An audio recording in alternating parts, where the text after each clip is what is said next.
All righty, Taylor, I got to ask, are we around the corner from a recession? Are we in a recession? Are we going to have a rolling recession? Are we going to have a stagflation?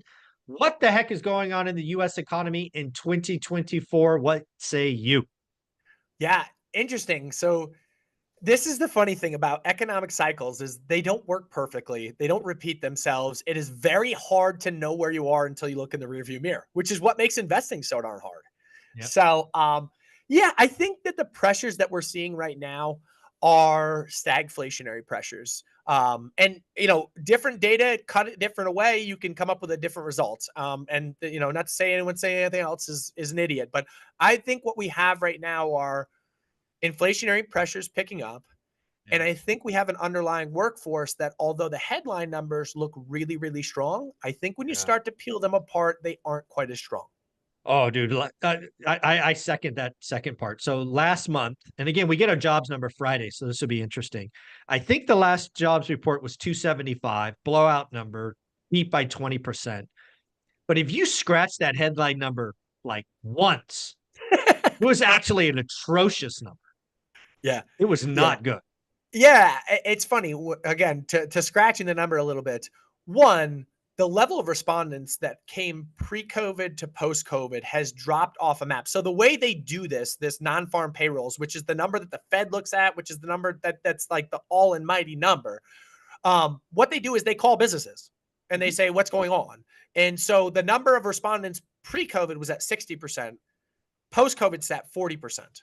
Businesses just aren't responding to them at this point. And that is indicative of the fact that every single jobs number we get gets revised meaningfully. Meaning, And they've all been revised downward. yeah, I think it's And like so 10, that's it. 10 out of the last 12 were down and down significantly, something like that. Yeah. And so here's another interesting point just on, hey, so call it on the rough number. We've averaged 200,000 job gains, per Fair. month over the last year, whatever. That's ballpark. I Yeah, don't know the number. whatever. Close enough. But yeah, so when you look at that number, 100% of the job gains that we've had are part-time workers. Exactly. We've It's actually and you lost. We've actually lost full-time we've workers. lost full-time workers, and you can see it because the Fed also measures average work week, and the Mhm. average work week has come down. So it's just, again, if you're just looking at these headline numbers and seeing 200,000 gains a month, like it looks great, but then look beneath the surface, and what you see is You the don't gotta underlying look data is far, man. You gotta look no, to far. your point, one little minor scratch on the surface, the Yeah, car just the car's all rust. blown. Yeah, it was, and again, I mean, even in the number last month, 275 gains, and then the unemployment rate jumps from 3.7 to 3.9. Right? How would you tell an average person, hey, we added a bunch of jobs, but unemployment rate went up? That just messes with your mind. We added a ton of jobs, but more people aren't working. What? Oh, okay. Yeah, it is nuts. And yeah, I think that on the whole, the numbers have been really, really strong. I don't know, from the non-farm payrolls, headline numbers have been really, really strong. I don't know what is a result, what results of this, whether you see, listen, this is people saying, hey, we're not laying people off per se, and they are laying people off, right? We see it in the headlines, but on the whole, people aren't Yeah, meaningfully getting laid off. But the new employees that we're bringing on are all part-time, and we don't yeah, want to really commit fully to someone.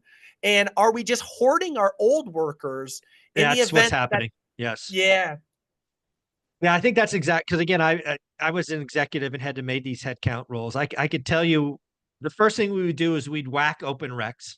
We'd just close them. you've seen that in Uh, job openings. oh yeah, you've seen that. We get a JOLTS report Wednesday, I think, or Tuesday, whatever. Tuesday tomorrow. JOLTS report and then ADP on Wednesday. And then the next thing that would happen is yeah, we would not replace people that left. That would be number two. And yeah, we would hoard. I think that's the right word, right? It's like, hey, this is too hard to train people. We got to keep them. We'll just wait 90 days. And we would just kind of freeze. But on the other, at some point, you stop being frozen. And that's an important inflection point because then you whack head counts if you're shrinking, or Yep. you invest and you actually pull Rex forward. So Well, and think about it though. Think about the time frame we just came out of. So we just came yeah, out of the point where you could not get someone for the job. And so yeah. thus you were paying up for workers. So maybe we bloated our payroll based on paying Mhm. people too much. Yeah. changing from one job to the other gave you a $15,000 raise to do the same role. Yep. And at the end of the day, now we are scared to death. Like, hey, we couldn't get these people. Now let's hang on to them. And then is Right. there some, and I'm not making, some huge case for there being this wallow higher in unemployment, but to say, okay, we're paying Yeah. people too much. The underlying underpinnings, maybe AI comes in and we don't need some of these people, whatever the Yep. reason is, and you start to get a little bit of a gap upward in unemployment. Yeah, my guess, again, having lived this world, is you can hold on for about 2 quarters pretty comfortably. After that, unless revenue is growing, you're going to have to make some hard choices. And Yeah. I think IBM is an example, right? IBM CEO made a call, I think it was 2 quarters ago, that AI did this or that. And then he made a pretty significant cut in marketing and communications, all because of AI, right? Yeah. So there are opportunities where bloated organizations with hundreds and hundreds of thousands of headcount could whack a couple grand. Could Yeah, whack and a there are couple certainly grand. companies that are growing revenues right now. I mean, case in Yeah. point, obviously, Nvidia is Mhm. blowing revenues out. But on the other side of the equation, another magnificent seven name is Apple. Apple hasn't grown revenue in 2 years. Yeah. And so, yeah, I guess Yeah. that's So that's the let's point. talk about stagflation. Because again, again, as somebody who studied economics, stagflation was the boogeyman, right? When we got through all of this, inflation, recession, all the stuff that we learned in the book, stagflation was always presented as the boogeyman, because unfortunately, the Fed's tools are blunt and kind of single point oriented. Mhm. Stagflation is ugly It is. and ugly. Yeah, yeah, we haven't seen stagflation in a real meaningful way since the 1970s.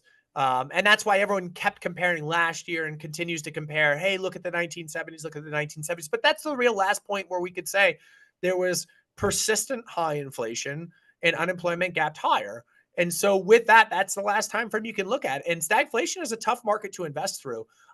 It's not to say that things need to be that out of whack where inflation needs to go that high like it did in the 1970s. That's totally unlikely. Oh You know, yeah, oil highly. oil caused that. We're not oil independent. So that's not going to be that massive pressure that can happen in short term like that.